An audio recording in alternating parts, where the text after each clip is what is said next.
the exhibit hall, and some other stuff coming that was going on that we just totally didn't expect. So we saved everything up for today.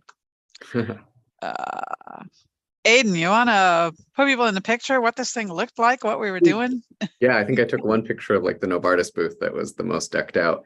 But gosh, so our purpose there was kind of going through the exhibit hall, connecting with dry ice shop vendors. How many booths do you think were there? Over I 100. read somewhere it was close to 400. I mean, I'm sure this was their largest since COVID and all of that, but like 394 or something. There were a lot.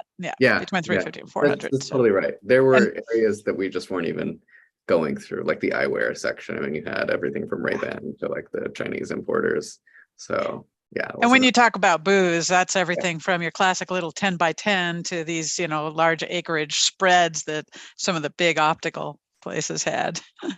Yeah, it was like go to the booths with the espresso machine. The biggest one we went to, and Novartis had like the order on your phone and they'd bring it to you, coffee. That was so sweet. Very luxurious. So yeah, that was my first time at any of the, Vision Expos. So a lot bigger of an exhibit hall than the scientific conferences that we gone to before. That's all about to change next week, Okay.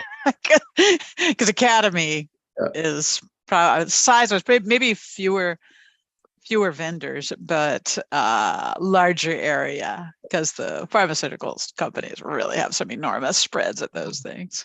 Okay. Well, we'll find our booth, see it, coffee and everything. Yeah, it'll be different to be on the other side in the booth with the foundation, answering questions rather than asking them. But yeah, it'll be good. All right. So you want to talk about Wiley X? We kind of rekindled. Sure. Yeah. So, we've kind of ramped down selling dry eye glasses some years ago for various reasons. But we used to sell Wiley X glasses. I don't have any here handy, but they're kind of like, if you're familiar with the 7-Eye Air Shield types, they're similar to that. So you got a pair of wrap style sporty sunglasses with a removable foam gasket in them. And Wiley X kind of caters more for the military market than anything else. So their products tend to be many variations on the theme of black.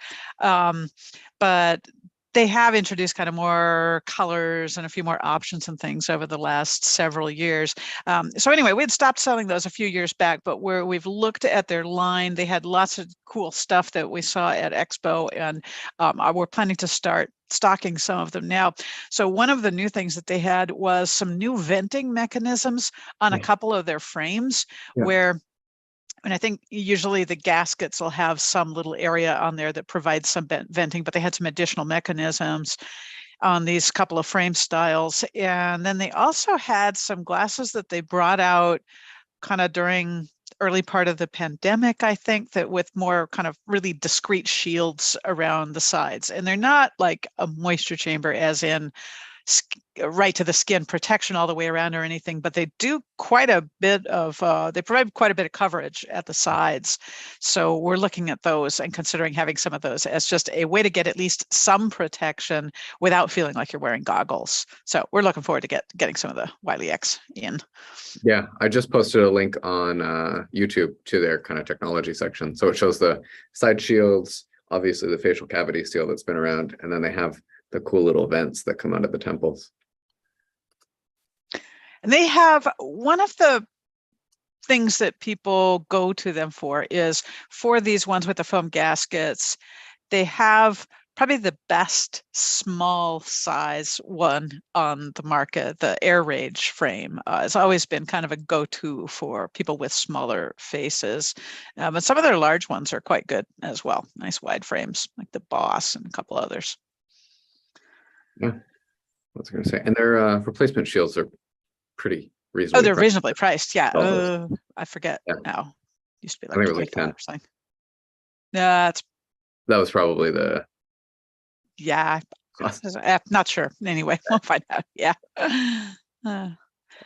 Okay, what's next? Evisia. So we visited the TEA booth you've probably seen the like TV commercials for Evisia drops, but they've also got quite a few other products. They've got some eyelid cleansing type things.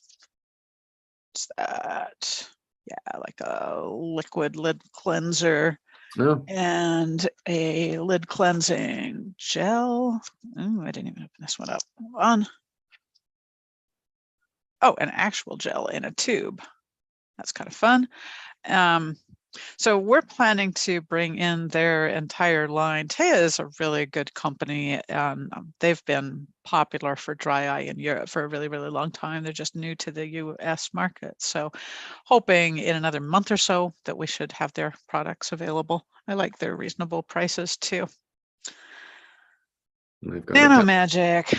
Yeah, do you have? I don't have a sample here, but we I've spoke got to an anti-fog company, kind of a little bit late into the game here. I know Defog it. anti-fog really took off during COVID with the masks. But I actually, after the first day of walking around talking to people in my KN95, it dawned on me that I should try using the anti-fog thing, and it really worked. It was nice. It was a lot nicer. I've been dealing with the fogging mask for like 2 years just because I can't be bothered to find the right stuff. But I did really like this as an option for people wearing moisture goggles during the day who, yeah, are dealing I with haven't tried it yet. I have to try it out. We have those little samples from them. Yeah, fogging is a problem for a lot of people with moisture chamber glasses. So Yeah.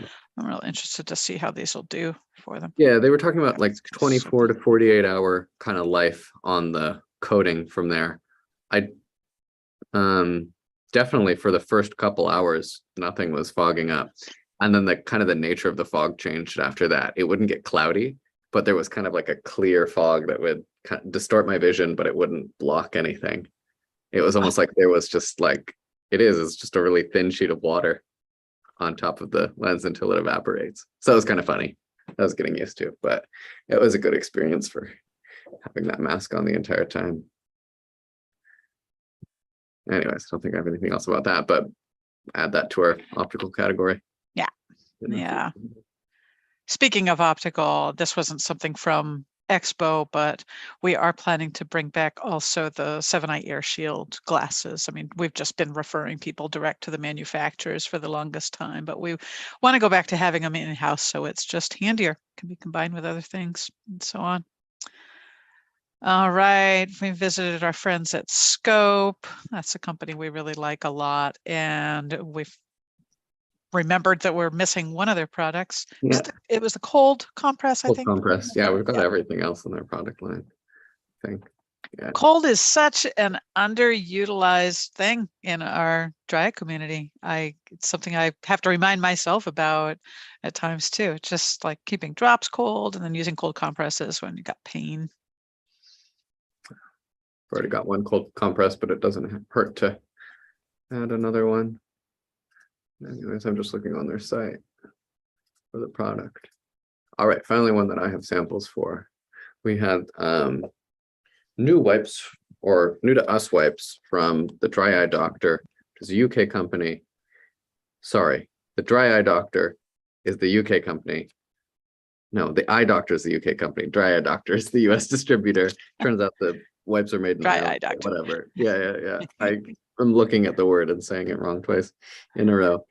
So they had a tea tree wipe, which we may order, but this one was just a saline wipe.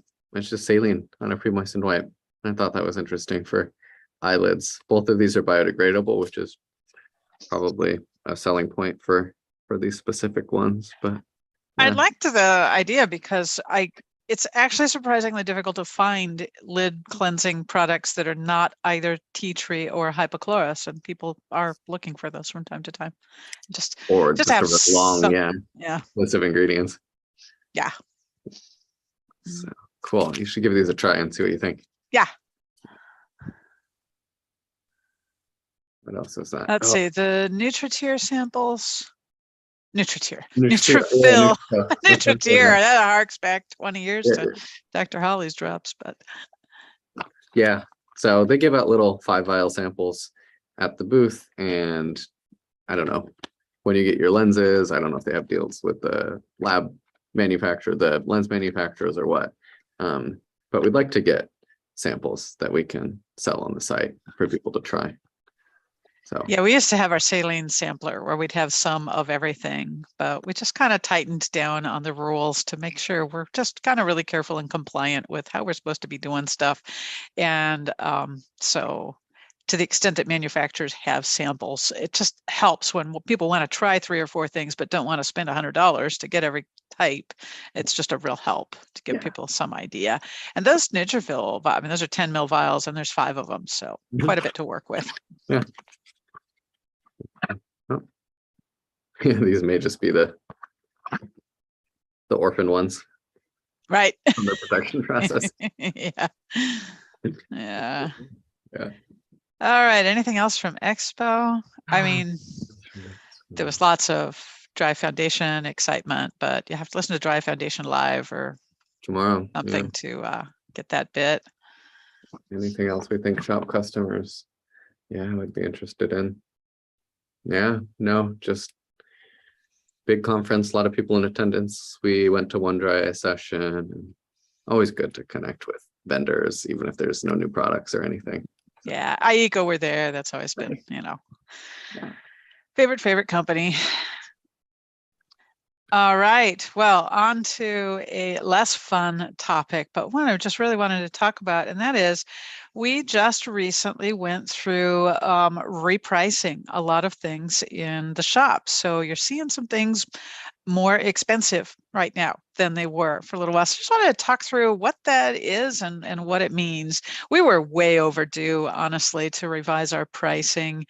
And I find it a really hard area just as a business person, because I'd like to have prices as low as possible. And I cringe when I see any significant differences between eye prices and what somebody might just find Googling. But when I went to had an opportunity to take this incredible business class over in Seattle from the Small Business Administration a few years back when we went through a rough spot. And man, one of the things they really hammered into us was margin, having just the necessity for the sustainability of the business of pricing things properly. And so it's something always keeping in mind and trying to figure out how to do it and how to explain it to people, because these days everything is just kind of measured by Amazon, right? And yet here we are, this small company who obviously doesn't have the buying power of large players, let alone an Amazon. We can't possibly sell things for similar prices. So they didn't help me out here because we had long conversations about this. I'm starting to lose my. Yeah, we've just been talking, if you've been listening to the past happy hours, about the service we provide and kind of everything we wrap up into the price of the product. So that's really in-depth customer service and product tutorials and just our concierge almost shipping approach, letting people know about back orders. It's at the end of the day got to come into the price that we list things for. So if we're selling things with this extra service kind of available for free, we just have to make sure that we're making everything profitable. You said something that was on brand for that, but yeah, just making sure we're pricing things correctly so we can continue to offer all the services that set us apart from Amazon, other retailers. Yeah, it's not wanting to kind of go around tooting our own horn, but there are so many things that we do that you're just not going to come across elsewhere. Talk about the shipping. Oh yeah, we were talking about we kind of have our own unique take on shipping and getting the orders out the same day. If you order by a specific time, it's 1:30 p.m. Pacific, which is 4:30 on the East Coast, and we can get overnight orders out later than that. But again, letting people know if something on their order is back ordered, helping with tracking. Even we monitor tracking the and orders exceptions. that are in transit. Kind of what I'm thinking of. Yeah. Our shipping system will tell us if something's running late, and if it kind of meets our criteria, we'll reach out to the customer, just let them know, hey, this is running behind. We just always want to know before anybody else does if there's a problem. So figure out how to deal with it and give people a heads up. Yeah. And just even answering the phone, it's not a normal thing necessarily in e-commerce these days. And we just want to always be there for people. So this is just all about covering our costs. It's not about, gosh, we've got a successful business model now, let's line our pockets really well. It's just, we don't have a lot of spare cash floating around here. This is really just about covering our cost of doing business and being responsible in business to keep things sustainable and be able to offer all those extra services. Sustainability is the Yeah, right, sustainability. way to approach it. Just- We want to make sure that we stick around, and if we have fewer sales, making sure that those sales are going to cover our costs for everything. So I'm just really grateful for the customer base that we have, the people that support us. I think it's awesome that they do, because there are so many options out there. And we know that for a lot of people, cash is tight, and you have to buy wherever you can get it the cheapest. We totally understand that, totally support that. If someone can't afford something that we have at the price we have it at, we're happy to refer them somewhere else or let them know where we think the best deal is. So again, it's not so much about the retention. We want you to come back for whatever we can offer you that is helpful to you, whether it's the information or the videos and so on. But we know people sometimes just need to shop where they can get it cheap. So we just appreciate you being part of our Dry Eye Shop family, whatever that means to you. Stick around for the newsletter, get information, use our articles, and price shop around and find somewhere else if you need to. And we've always trying to just offer what deals we can. We try to get lots of promos out there regularly, and you can get a little bit of a discount by being a subscriber as well. Oh, that's what I want to talk about. Yeah, just being able to kind of do the one-stop shop, order products from different brands, get them all from the same place. Yeah. We can also always just advise on how to save on shipping and things. I mean, we've talked about this a few times before, I think, but it just kills us when people buy like a single box of saline, because then you're paying a maximally high shipping rate in proportion to the product versus getting 2 or 3 at a time. It's actually the same less price frequently. Ship 1 box of sclerophyll FedEx 2 days as it is to ship 3 boxes. So we kind of went to the multi-pack. Yeah. Anyways. Yeah, so there's that. If we have time, I think we want to put a article, like a blog post on the shop, but always happy to hear feedback. And if you're really kind of facing hardship ordering from us, we have freebies, we have coupons that we can offer. Sometimes customers donate things. So we understand that sometimes we're the only place you can get things to. So yeah, that should, I think, sum up everything on that subject. I want to talk a little bit about next week. We'll be here next Thursday, but Friday we're heading off to Chicago. Ooh, yeah, it's going to be such a busy week next week, but should have a couple of new products to be able to talk about then as well. But yeah, what else for next week? What am I? Oh, just, let's see, it's ophthalmology next week in Chicago. We're exhibiting at the Foundation. Right, that's the very first time we'll have done a booth for the Dry Eye Foundation, and really looking forward to that. Just getting all that time to talk with doctors. It's 3 full days in the exhibit hall. Just really looking forward to that. And I'll sneak off to some classes and things as well. Off topic, but I have our first proof of the brochure for. Oh, cool.